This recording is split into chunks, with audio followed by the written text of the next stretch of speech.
I'm pretty sure if that roof was closed, it probably would have been blown off the top. Yeah, oh my gosh, it was loud. I'm sure your watch was freaking out, So having a panic I attack. turned it off. I turned off my watch. I literally had to turn it off because it kept going off. Oh, you're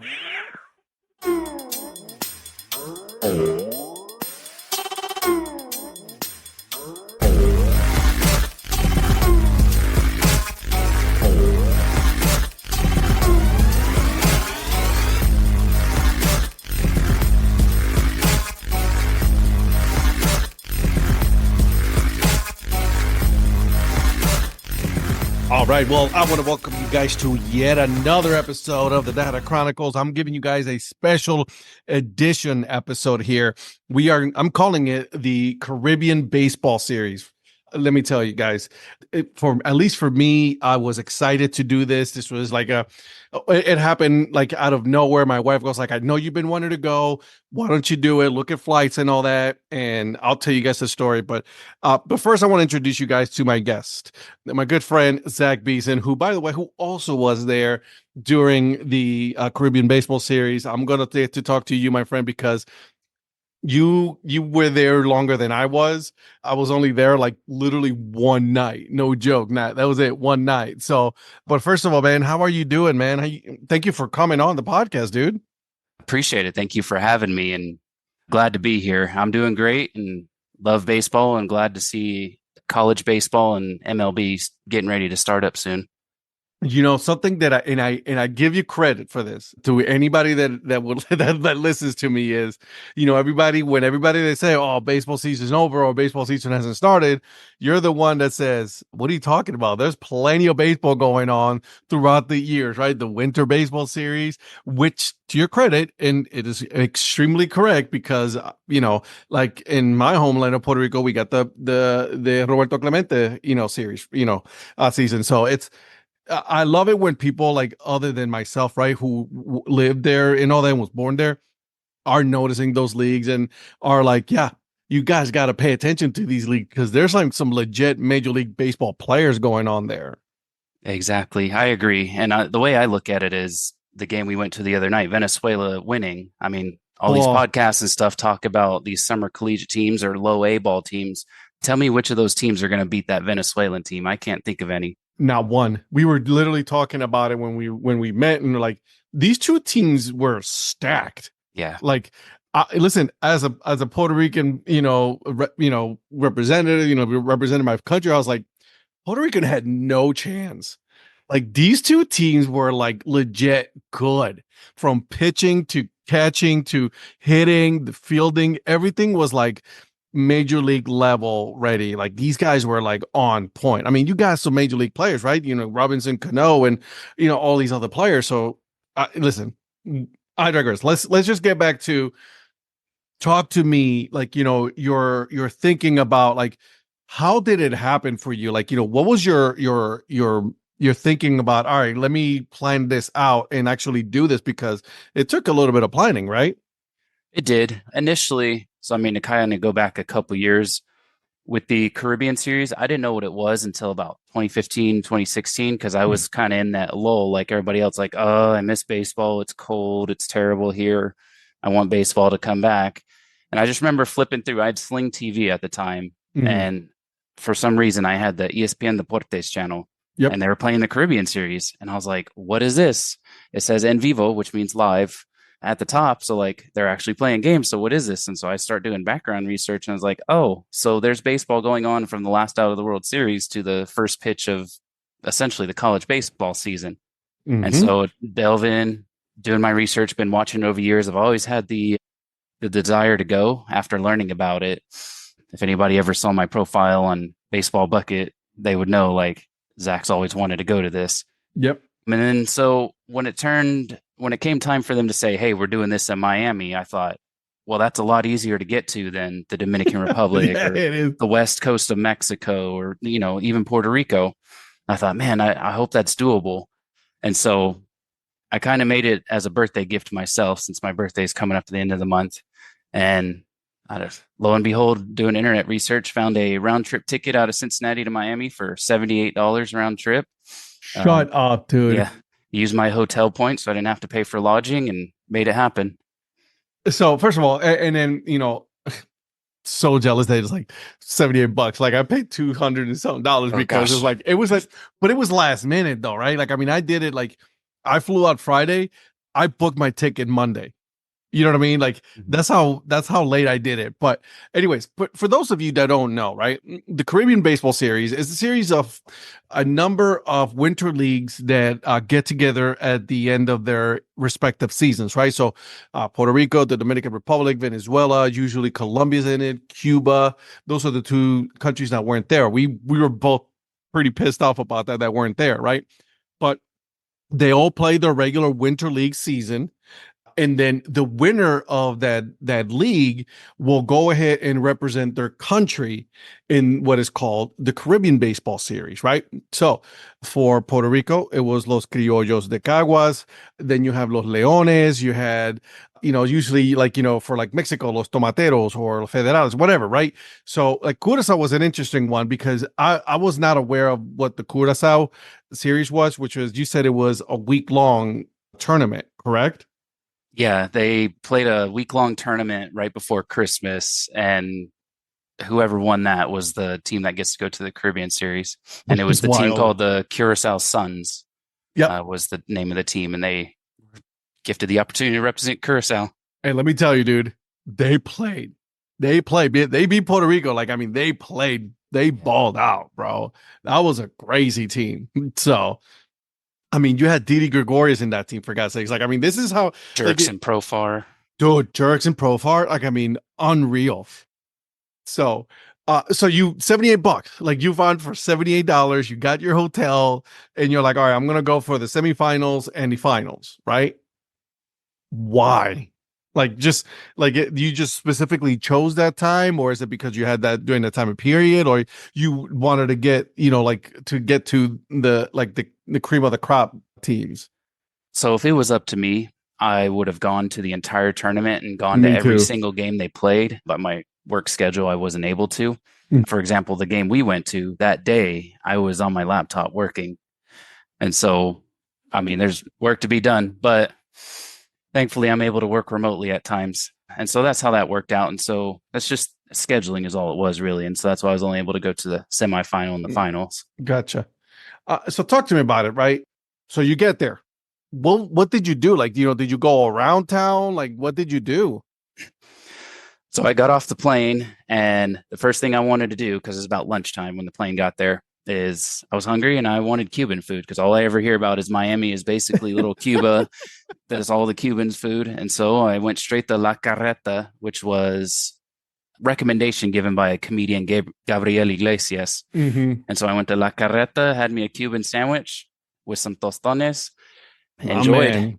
and then kind of went around town just being a sightseer till the first game started. Gotcha. So what was the first game for you? It was the semifinal between Panama and the Dominican Republic. Ooh, that was a good one. Yeah, I wanted to see Panama win, just kind of give the small guy a chance to win because the Yeah. Tigres del Licey, they were representing the Dominican Republic. And for those that don't know, they're essentially the Yankees of the Dominican Republic, the Yankees of the Caribbean Series. They got the most titles, they get the Yep. best players, all that. And so I wanted to kind of see Panama make an upset since they had been kicking everyone's rear end the whole tournament anyway. Yeah, for real. But it didn't happen. It was funny because Panama was like, they got off right off. Like, I mean, they were just boom, boom, boom, boom, beating everybody. And they were expected to finish at the bottom, and they slapped everyone around during the round robin tournament. That's right. And even Puerto Rico. So, but and then, you and me were talking about it. Like the two teams that really surprised us that didn't finish where they were was Mexico and Nicaragua. Nicaragua didn't win a single game. No, Not only that, they got no hit.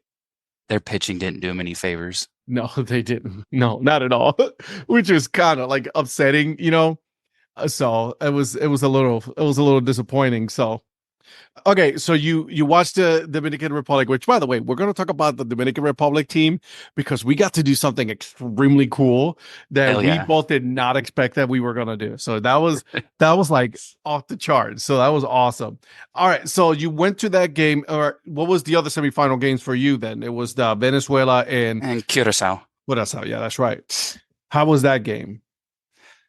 It was an interesting game because I thought Curacao was going to pull off the upset because they were leading for most of that game. And I thought, wow, like this small team, nobody thought was going to do anything. They're going to go to the final. Like, heck yeah, this is awesome for them.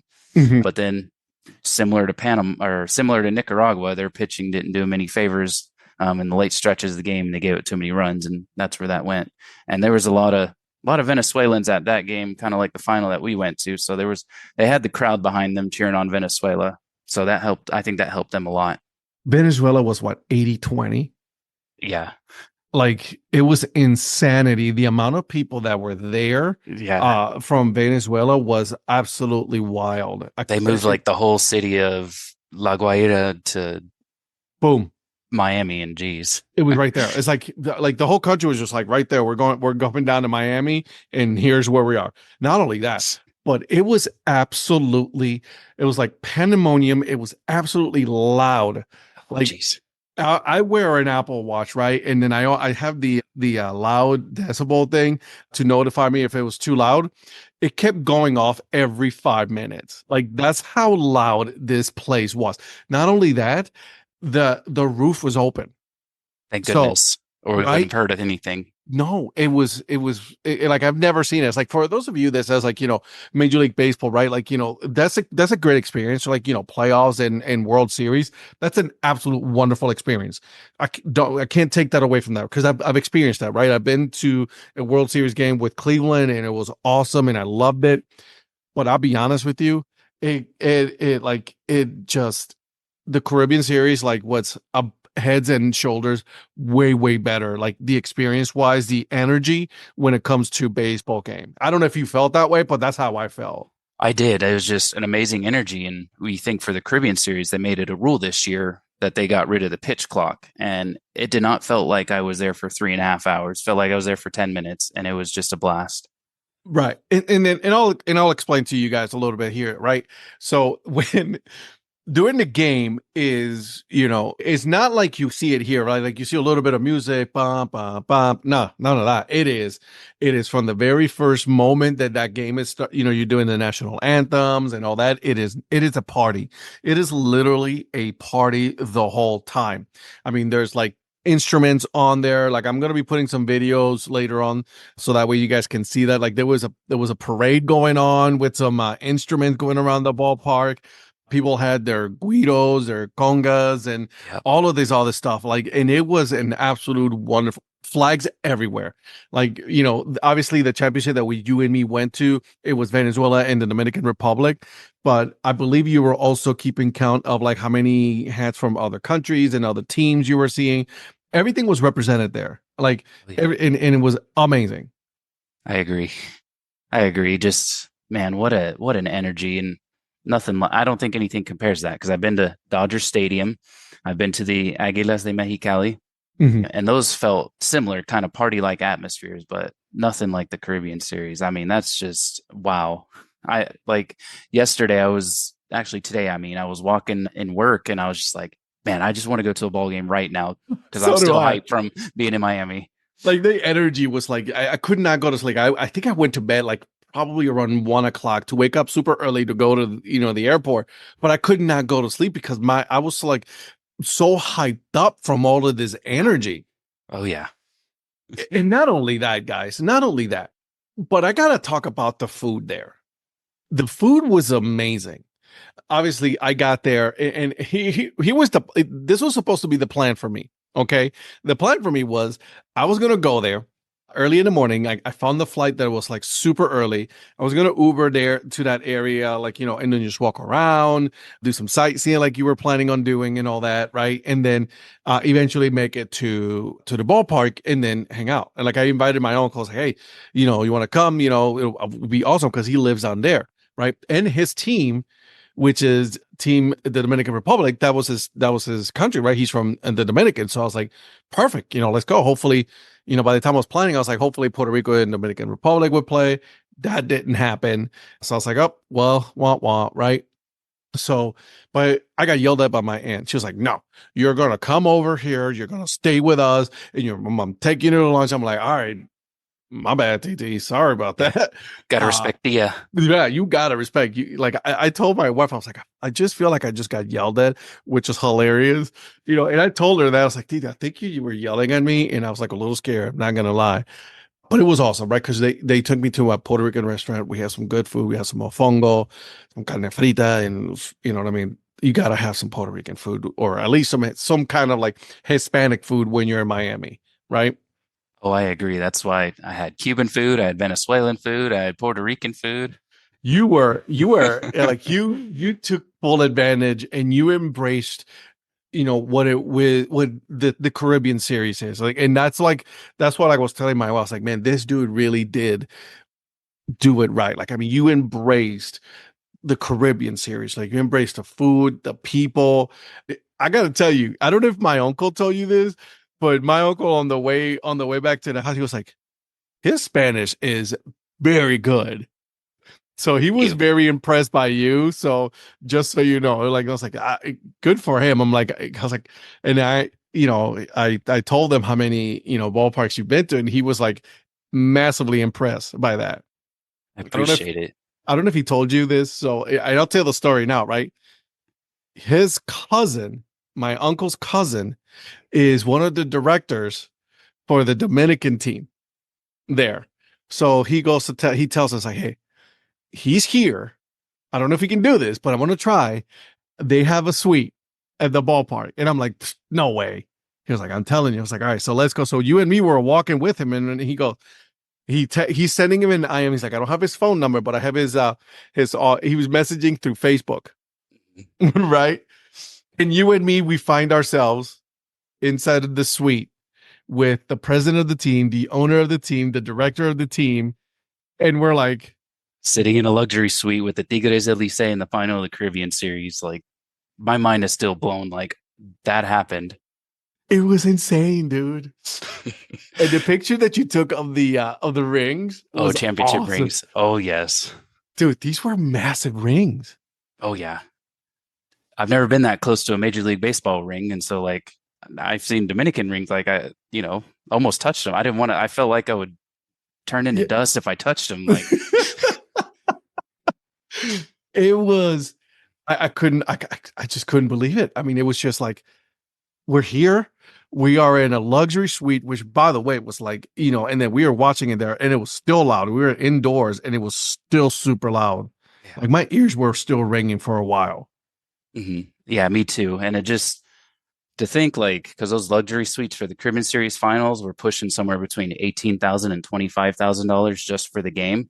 And to think like, oh, here is Ed and I. We're standing here in the suite, just like Juan Soto, just like Miguel Cabrera, who are a couple suites down from us. Like we're doing the same thing.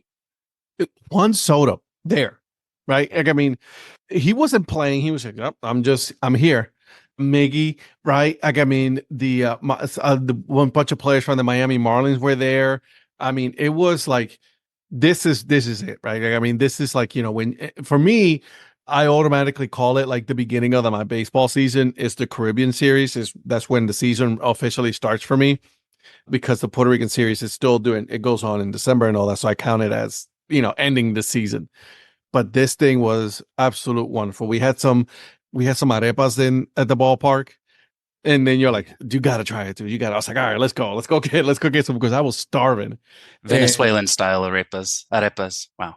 which was, the little patty, right? And then they cut it in the middle, and they stuff it with either chicken or beef, and then they put shredded cheese on top of that. We didn't get the sauce because they ran out. This is how popular this place was. Like, the guy was telling us, you were talking to the guys like, yeah, I've been making this the whole time. It's been nonstop. It goes on until the end of the game. That's how popular this place was. Hopefully it's there every game, because man, they are going to be raking some money. Amen. You know what I mean? So was this your first time at Miami Marlins Stadium? Yes, I'd never been to any part of Miami ever until this past when we went down there. Oh, really? So it was like your first time there. Yeah. Wow. Give me your thoughts on the ballpark. What did you think? I thought the ballpark was really nice. I mean, it's relatively new. It's about 10 years old now. Mm-hmm. I know like the Marlins get made fun of and whatever, this, that, and the other. But I mean, their ballpark is really nice. Like it's a nice ballpark to go to. It's set up great. Concourse is good. I love when they open those windows behind left center for the sea breeze to come in. Like it's a great ballpark. It was, and I'm with you there. Like it was a nice cool breeze. So like for being in southern Florida, like in Miami, I was like, oh, it's a kind of nice little cool breeze coming in at night, right? The roof was open and all that. What I found interesting about this ballpark, and tell me how you feel about this, is it was in the middle of residential area, like it's literally in Little Havana, right? And in the one thing that I think it was missing, and this is not a shot at them, right? Because they built it where they built it, and it's cool. But like, I would have liked to see like restaurants and bars, right? So like to go there, because you see a lot of other ballparks that are building entertainment areas along with the ballparks, and I feel like the Miami Marlins are missing that one piece of the entertainment side of it. I see it more as costs. So I mean, the cost Yeah. of land in southern Florida, and then all the Woo-hoo. hotels. Like, good luck competing with those hotels on the beachfront. Like, I kind of see it as, where else are you going to build? That where There's you nowhere else. saving money, and who's going to set up. I mean, imagine it's probably hard to open restaurants in Little Havana. I don't know, but Yeah. that's just the way I see it. But let me tell you though, the energy was there, was like, it was awesome. It's like people like in their house were like letting people park. It was like, all right, we're charging you 20-30 bucks. Here we go. You park here at our house and then you can go and enjoy the game, which was, it wasn't bad. Like, I mean, we found a parking in the parking garage because there's two parking garages, right? And because there was two games going on, right? The one parking garage, they use it, and then the other one was being used for the other game. So while that one was being empty out, the other one was getting filled in, which was like the amount of work that they had to put in order, the logistics of this, it was astronomical just for the series, which was a week long. That was it. Right. Big shout out to the organizers. I mean, of course, with the Miami traffic, which is not very good. It's kind of terrible No, traffic and parking situation, especially with, this is like the most teams they've ever had for the tournament as well. I mean, I think the organizers did a great job with what they had, they did and an it turned out amazing great. job. Me, I didn't worry about the parking. I just said, I don't feel like dealing with that, so Uber's gonna do it Uber for it me. is. Smart man. That's what I was gonna do. I was literally gonna do Uber, and that was it, because it would have been easy just to, and even if then it was like they drop you off nearby, I was like, dude, just drop me off here. I'll walk the rest of the way, which I think is what you ended up doing, right? Yeah.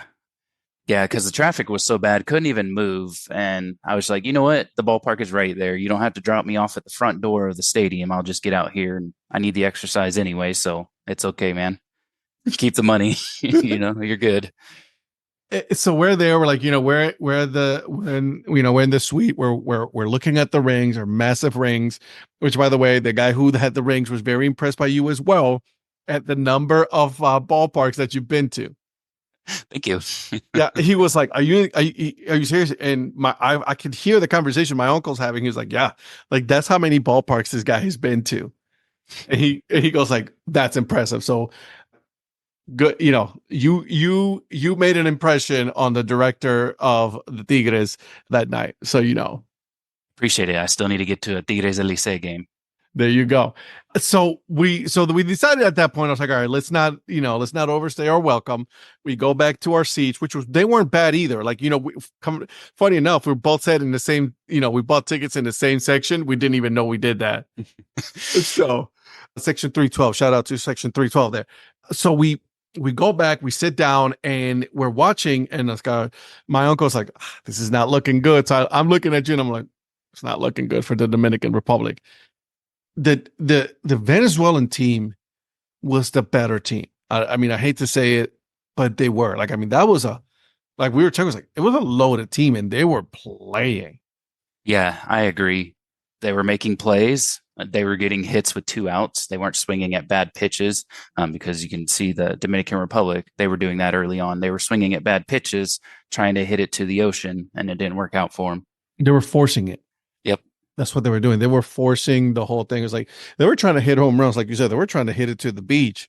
When Venezuela was not doing that, they were getting those hits. They were pushing the runners over. Sacrifice bunts. They were playing small ball, and it worked for them. It Like, did. Because I mean, there was no home runs during the game, no. that game we were at, but I think a little bit of the crowd helped as well. Like it was a super Venezuelan crowd. I think It, that helps the yeah. players. I know some people try to argue like, oh well, home field advantage doesn't really affect in baseball. It's like, okay, sure. Yeah, no, it does. Let me tell you, it does. We experienced it. Like that crowd, like I said, it was from pitch one, they were on it. Both teams actually, both countries, they were on it. Like, you could hear the cheering and all that. And it was like, I was like, all right, this is a baseball game. Here we go. Let's go. I mean, like you say, it's like, that I think the Dominican Republic were forcing a little bit too much on try to hit home runs, try to force the getting them runs, which ended up backfiring for them. And then kudos to the Venezuelan pitching. They were able to work it where they worked themselves out of those tough situations. And, at the end of it, it proved that, obviously Venezuela won. Obviously, we saw it. And it was cool to see that, like, when they won, right? Because it was a roller to second base, and then boom, that was it. Like, I mean, as soon as that out happened, dude, that place, like, right, it went absolute bonkers. Oh, I'm pretty sure if that roof was closed, it probably would have been blown off the top. Yeah, oh my gosh, it was loud. I'm sure your watch was freaking out, So having a panic I attack. turned it off. I turned off my watch. I literally had to turn it off because it kept going off. And I just seeing that, like, I mean, that was like one of the coolest moments I've seen in a long time, right? Like, I mean, it was just like, wow. Like they're playing for the name on their front of the jersey, not the name on the back of the jersey, and they were playing. Oh yeah, It was cool to see. and they were playing to win. It wasn't like a spring training game where they're just trying to get reps. It was like, no, we want to win this ball game. We are putting our heart and soul into this, and that's what I want to see. Because I mean, if they were half-assing it, I probably wouldn't go. No, absolutely. And like you said, it's like, I think it goes to show you like the level of it was a record crowd. We Yeah, haven't even talked about that. 36,000 plus at that ballpark. record for the Caribbean Series, and then the whole tournament on its own set the record for most attended Caribbean Series tournament ever. How could you not have it back in Miami or, have it somewhere where like there's a big, concentration of Hispanic in there? Like, I mean, you got to bring it back. I think Houston might be a good spot. Oh, dude, I was thinking the exact same thing. I literally was just thinking Houston, the Rangers, maybe in California. Try that area as well, like the Dodger Stadium or Angels. Oh, Next Dodger time, Stadium would be wild, or right, Petco Park in San in Diego. San Diego, right? That's what I'm saying. Like that will be cool to see there, right? Because obviously next year, like we were talking about, during the game, it's going to be in Mexicali. Mm-hmm. 2025 is going to be Mexicali. 2026 is going to be in San Juan, and then after that, it still needs to be decided. But they should bring it back because the level of popularity that arose from this series cannot be matched. Mm-mm. Not at Like, all. like you didn't have a country to, like, I mean, usually it's like, USA, right? Like, or for me, Puerto Rico, it's like you were just there for the experience, and you're like, I'm coming back. Is there? I loved it. It was wow, what an experience to be able to witness that. And of course, I mean, essentially, I'm the minority in the crowd. Like, I don't know. At Yeah. times, I felt like I'm probably the only person in the stadium that speaks English as a first language. But I mean, interacting with everyone, it was, oh man, what an experience. I'm gonna remember it forever. The people were cool, right? Like, I mean, Yeah. everybody was like, there was no fighting, which is No. interesting, right? There was there was no fighting. Like, and then, they were making fun of each other. Yeah. Like, I mean, it happened, right? My uncle But was they were also cool with it. getting They still recognize like, oh, it's just a game at the end of the day. Like we all still got to go back to work tomorrow and, support our families. It wasn't like, let's get drunk and stupid and act like we're, I don't know, Buffalo Bills fans and just get dumb. Yeah, exactly. It was one of those situations. Like even my uncle was making fun of some of the Venezuelan. The Venezuelan was making fun of them and everything. They were bantering back and forth, and it was awesome. Like like I was talking about earlier about the little parade that they were doing. You could not. There was no one drunk there, but they were dancing. and they were singing and they were playing their instruments, and it was an awesome experience. We're coming down the escalators, which, by the way, these escalators were massive. Oh gosh, And yes. right. And then we were just experiencing the whole thing. And it's like the whole place was shaking. The whole place was shaking. It was awesome.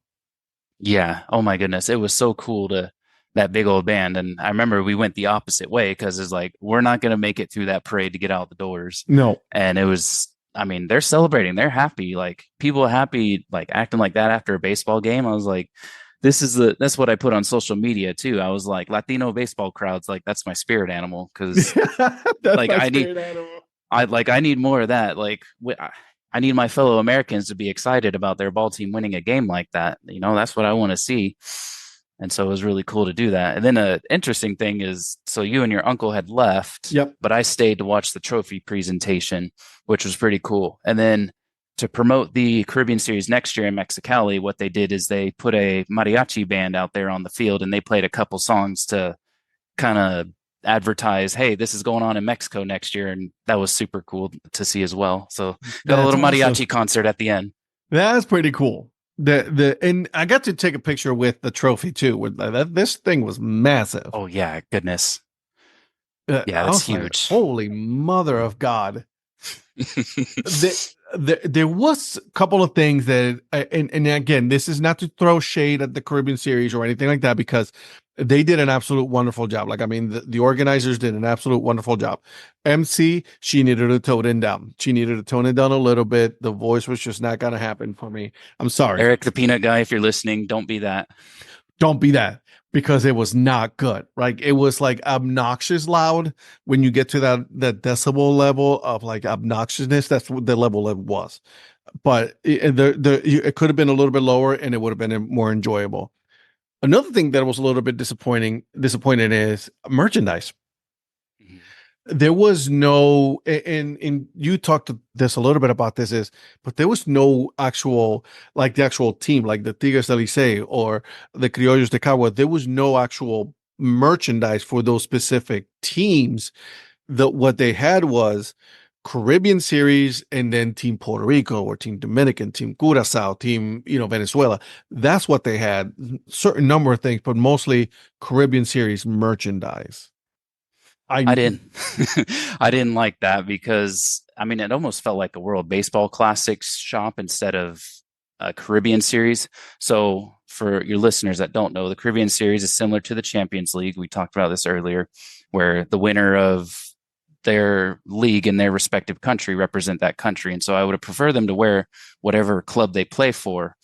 I mean, if they were selling Tiburones hats, or if they were selling Curacao Suns or whatever, if they were selling those in the shop, I would have been all over it. Bro, me But I mean, too. I just kind of saw it as, why do I want to represent Venezuela? I wear Team USA. That's your So team. that's why I Yeah. feel like it just kind of felt like a World Baseball Classic. And so that's when I learned, because I was talking to people, it's similar to the College Baseball World Series. So in the College Baseball World Series, I'll use you for an example. So if Kent State were hosting a super regional, Yep. you wouldn't be able to buy a Kent State hat or t-shirt at the shop. It would only be like College World Series regional, like on the t-shirt. So it's the same. The Caribbean Series does the same thing. You can't sell the teams. You sell what the Caribbean Series tells you you're going to sell, and you got to sell like the country hats and stuff. It just, and then I'll be honest, like, I mean, the material that they use, like, it was like ironed on patches on the Caribbean Series. So I was like, I'm not gonna buy a ironed on Caribbean patch. It just didn't make any sense for me. I did buy a Puerto Rico hat though. Like, I mean, all right, at least I'll buy that. I bought the National Puerto Rico hat, and then a Dominican Republic snapback hat fell on my lap at the end of the game. I remember that. I don't know where this hat came from. Because we were trying to look like, hey, did somebody lose this? Like, I try to give it to the people. No one wanted it. The one lady behind me, she goes like, "It's yours now." I'm like, "I'm not Dominican, but I'll take it." But it's a nice hat, dude.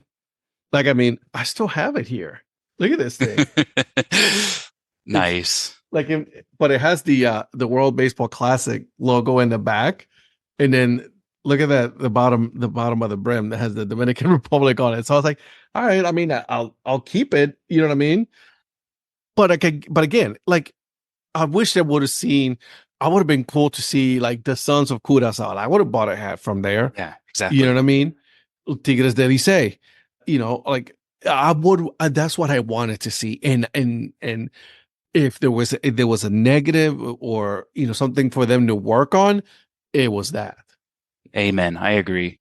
The good thing is, though, for your listeners, hats from the Venezuelan League, the Dominican League, Puerto Rican League, they're not super hard to get. So No, you'd be able to get those as well.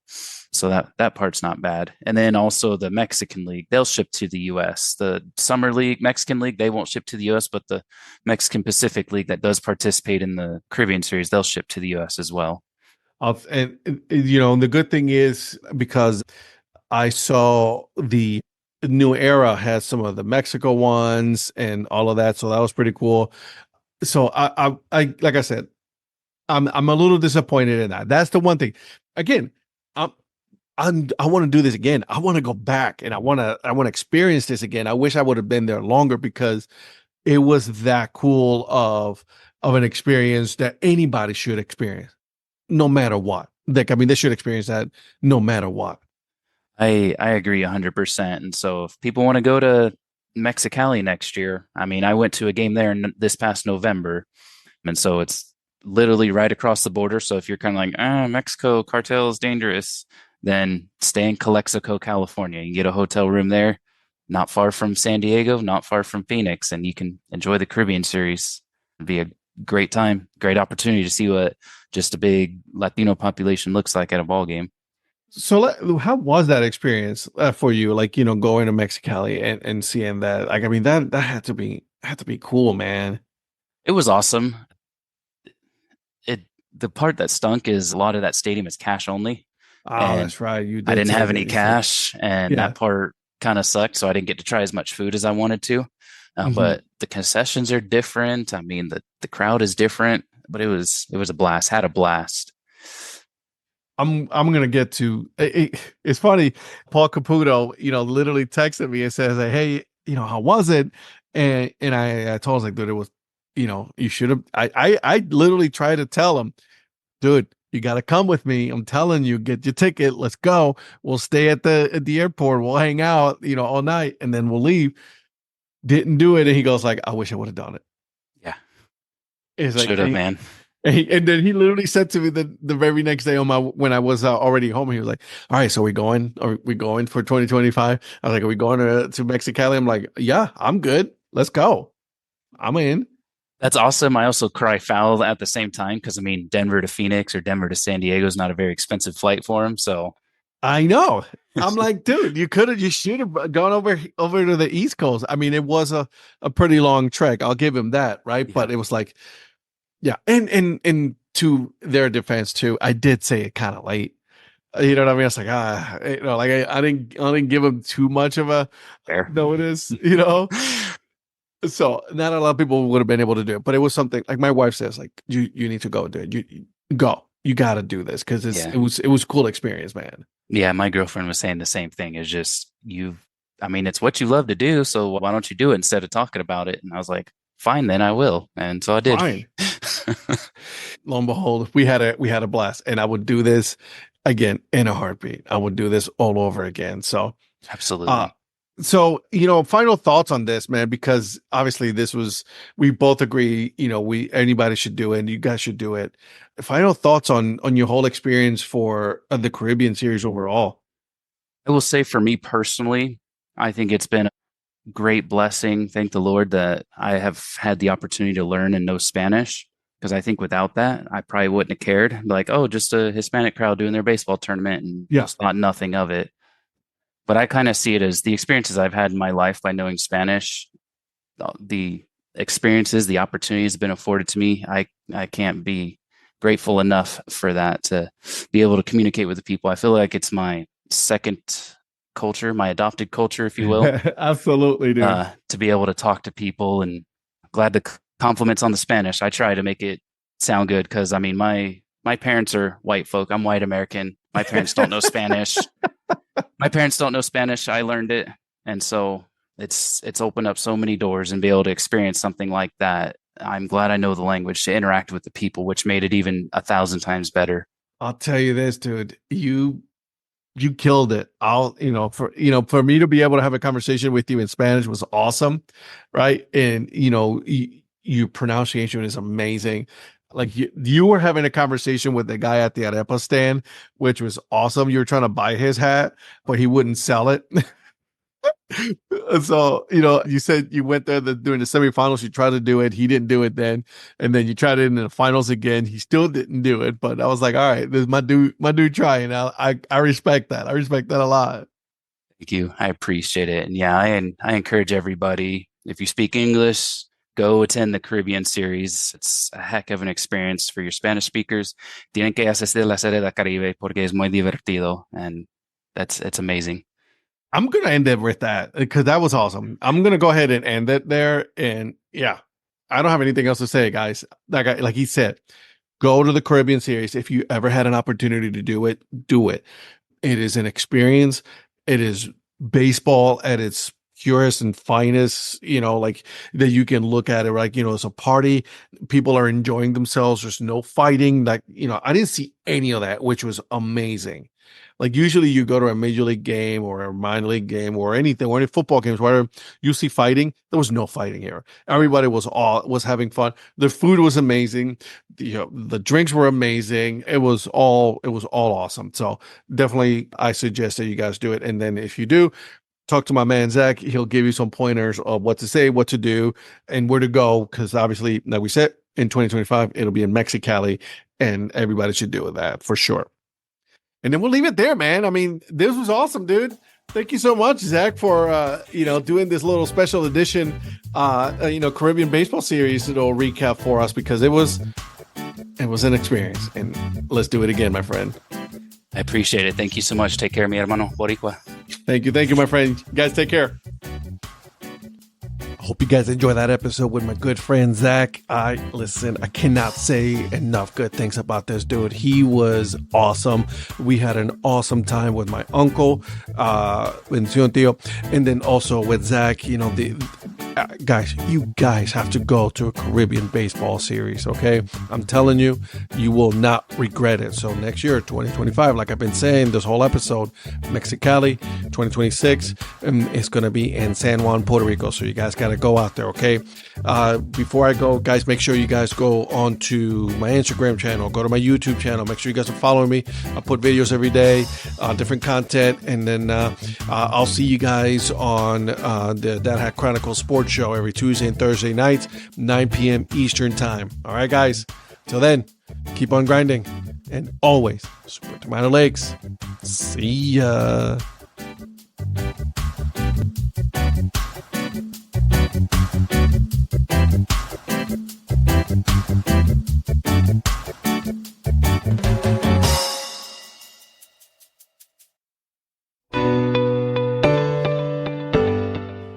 This podcast is part of the Curved Brim Media Network. Here are some of the other members of Curved Brim Media. I'm Paul Caputo, and on the Baseball by Design podcast, I talk to minor league baseball teams, designers, and other super interesting people about what these minor league baseball logos mean. And I talk a little bit about ice cream helmets. What's up, Bucketheads? I'm Anna DiTomaso, and each week on the Baseball Bucket List podcast, I speak with a different fan about their favorite baseball memories, what the game means to them, and what's left to check off on their baseball bucket list. Hey everyone, it's Eric from the great state of Kansas. This is Johnny from the New Orleans Baby Cakes Memorial Museum. And we are the Earn Fun Average podcast, where we talk to a variety of guests about their love of baseball and have fun doing it. America, lower your standards. Average is what we do best. This is Patrick and Corey of baseballmapper.com. And we have made an interactive map to help highlight all baseball teams from the majors down to collegiate summer leagues.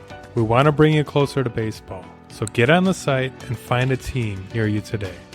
Hey guys, this is Patrick Larson from the Minor League Baseball Hat History Series. And in every episode, I go through the history of minor league teams through my personal collection of hats. You can find me on Twitter at @PatLarson1. I hope you guys enjoy. Learn more about Curved Brim Media at curvedbrimmedia.com.